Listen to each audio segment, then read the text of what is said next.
এ কেমন ভক্ত রে, এই জগতে আমাকে কেউ তো চরণ তুলে দিতে পারিনি, দিয়েছে কে? শুধু ব্রজগোপী। একমাত্র ব্রজগোপী আমায় চরণের ধুলি দিয়েছিল। সেটি ভালোবাসা, ভক্তি, প্রেম। কিন্তু দেখো আজ দুর্যোধন আমাকে চরণের ধুলি দিচ্ছে, কিন্তু সেটা ভক্তি নয়, অহংকারের ধুলি দিয়েছে আমার মস্তকে।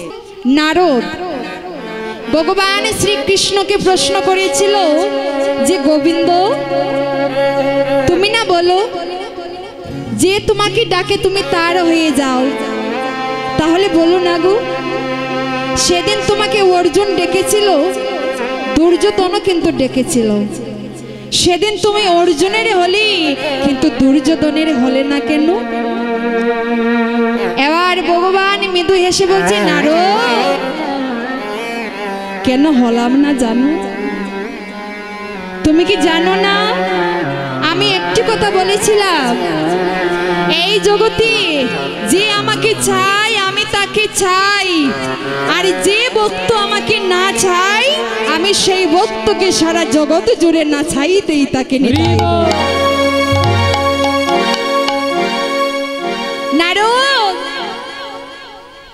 যে ভক্ত আমাকে চায় না তাকে কেমন করে আমি আপন করব বল? অর্জুন আমাকে চেয়েছিল বলেই তো আমি অর্জুনের হয়েছিলাম। তো দেখুন বাবা বলছে কেমন করে চেয়েছিল, তাহলে শোনো নারদ, আমি তোমাকে বলছি। একদিন কুরুক্ষেত্রের মাঠে অর্জুন এবং দুর্যোধন আমার দুটো হস্ত ধরে টানাটানি করছে। অর্জুন বলছে কৃষ্ণ তুমি আমার, আর দুর্যোধন বলছে কৃষ্ণ তুমি আমার। এবার তো আমি মহাসংকটে পড়ে গেলাম, আমি কার হব, কার দলে যাব, তা তো আমি একটু যাচাই করব। আমি যাচাই করব বলি আমি তাদেরকে একটি পরীক্ষা দিয়েছিলাম। সেটা কি? আমি বলেছিলাম যে আমি তো একা কৃষ্ণ, আমি দুজনের হতে পারি না, আমি যে কোনো একজনের হব।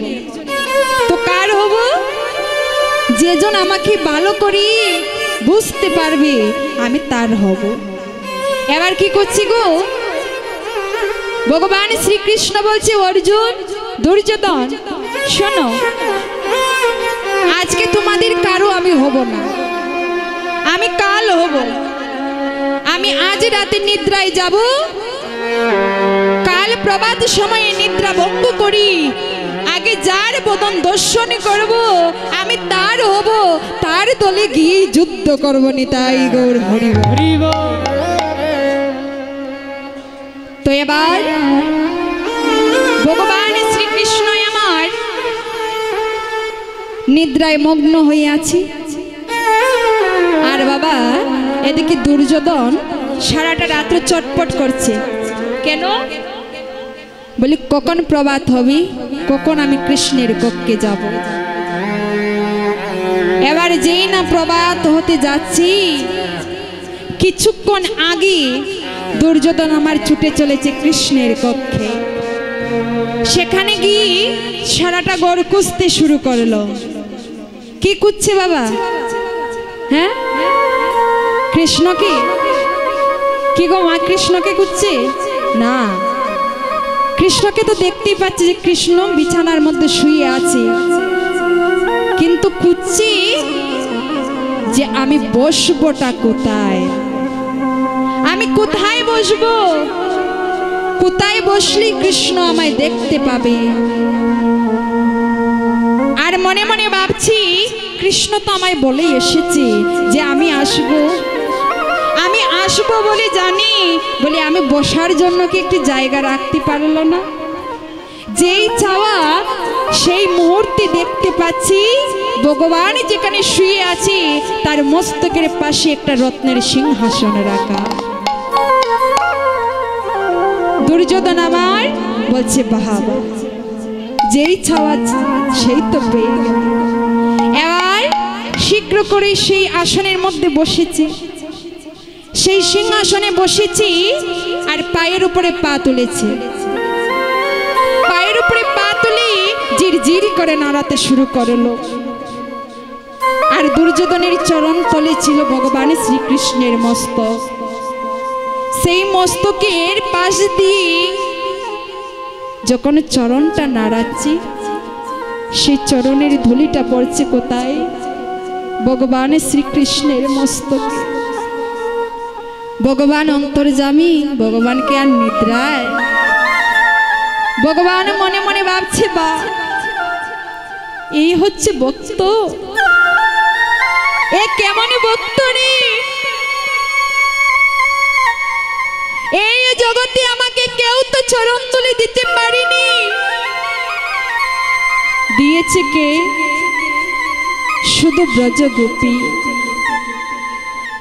একমাত্র ব্রজগোপী আমায় চরণের ধুলি দিয়েছিল। সেটি ভালোবাসা, ভক্তি, প্রেম। কিন্তু দেখো, আজ দুর্যোধন আমাকে চরণের ধুলি দিচ্ছে, কিন্তু সেটা ভক্তি নয়, অহংকারের ধুলি দিয়েছে আমার মস্তকে। এদিকে অর্জুন বাবা এমন ভাবে নিদ্রায় মগ্ন ছিল, কখন যে প্রভাত হয়েছে বুঝতেই পারেনি। হঠাৎ চমকে উঠেছে, একই প্রভাত হয়ে গেল। এই যে প্রভাত হয়ে গেল, তাহলে আমি কি আর আমার কৃষ্ণের সঙ্গে দেখা করতে পারবো না?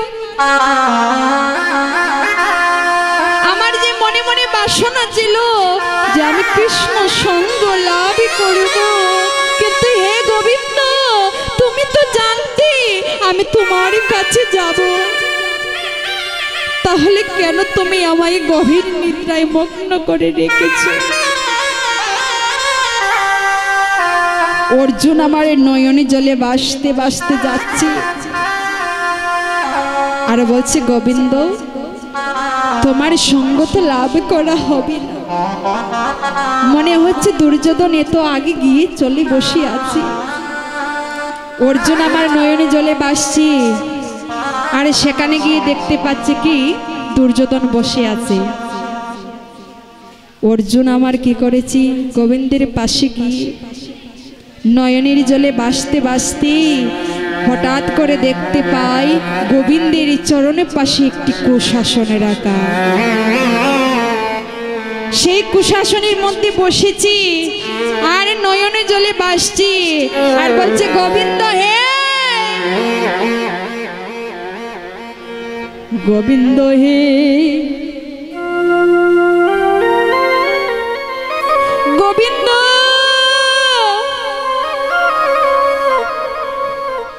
আমি যে তোমার সঙ্গ চেয়েছিলাম, এ তোমার কেমন পরীক্ষা! আমায় কালে ঘুমে এমন ভাবে জড়িয়েছিলি, গগনে প্রভাত হয়েছে আমি তো আর বুঝতে পারিনি। তাহলে কি তোমার সঙ্গ লাভ করা হবে না? অর্জুন আমার নয়নে জলে ভাসছে, সেই নয়নের জলে পড়েছে কোথায়? ভগবান শ্রীকৃষ্ণের চরণে।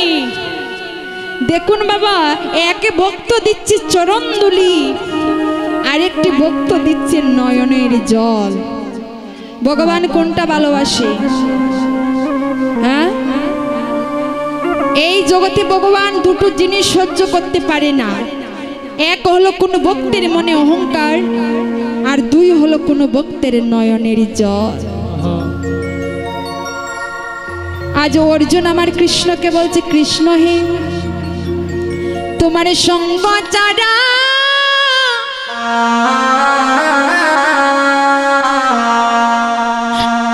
আমায় করো না গো,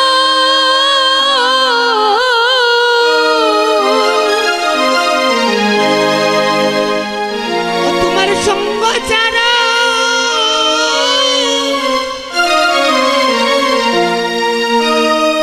করো না গো,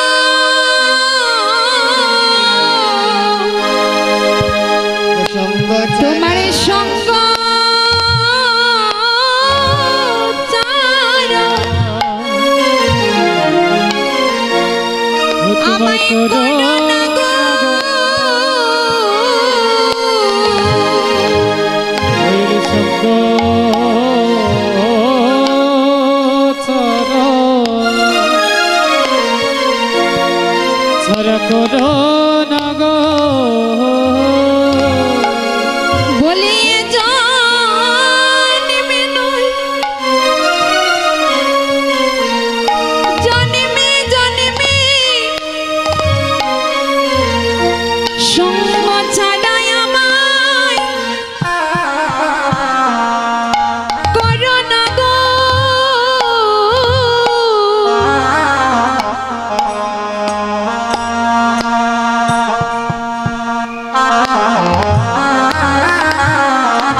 করোনা গো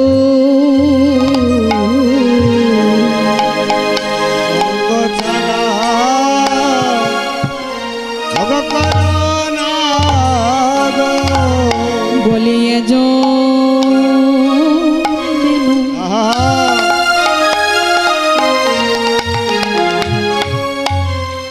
আমায় জন্মে জন্মে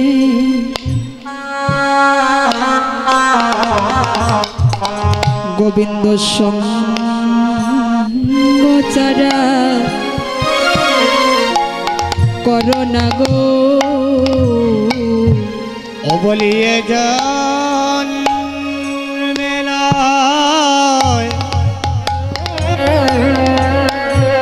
জন্মে জন্মে সঙ্গ ছাড়া করোনা গো ওরে জন্মে নয় জন্মে জন্মে আমায় সঙ্গ ছাড়া করোনা গো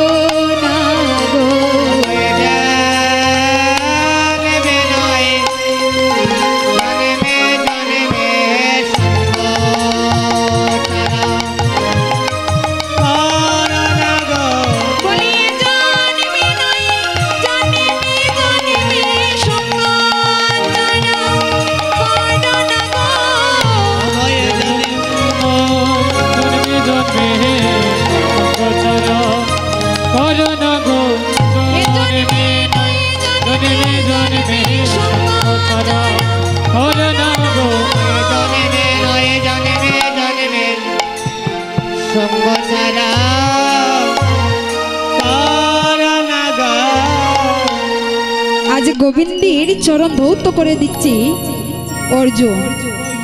গোবিন্দ তো আর নয়ন জল সহ্য করতে পারে নাই। আজ নয়নের জল সহ্য করতে না পেরে আজ গোবিন্দ বিছানা থেকে উঠি অর্জুনকে বক্ষে জড়িয়ে ধরেছে। দুর্যোধন বলছে কি, কৃষ্ণ তুমি চলো না ভাই, তুমি না বলেছিলি তুমি আগে যাকে দেখতে পাবে তুমি তার হবে। গোবিন্দ আমি তো আগেই এসেছিলাম, কেন তুমি আমার হলি না? ওরে দুর্যোধন, তুই যে আমায় অহংকারের চরম দুলি দিয়ে ডেকেছিস, আর দেখ চেয়ে দেখ আমার ভক্ত অর্জুন আমাকে কেমন করে নয়নে জল দিয়ে ডাকছি। তুই বল আমি কার হব? আমি কি অর্জুনের না হই আর থাকতে পারি? তাই তো আমি অর্জুনের হয়ে গেলাম।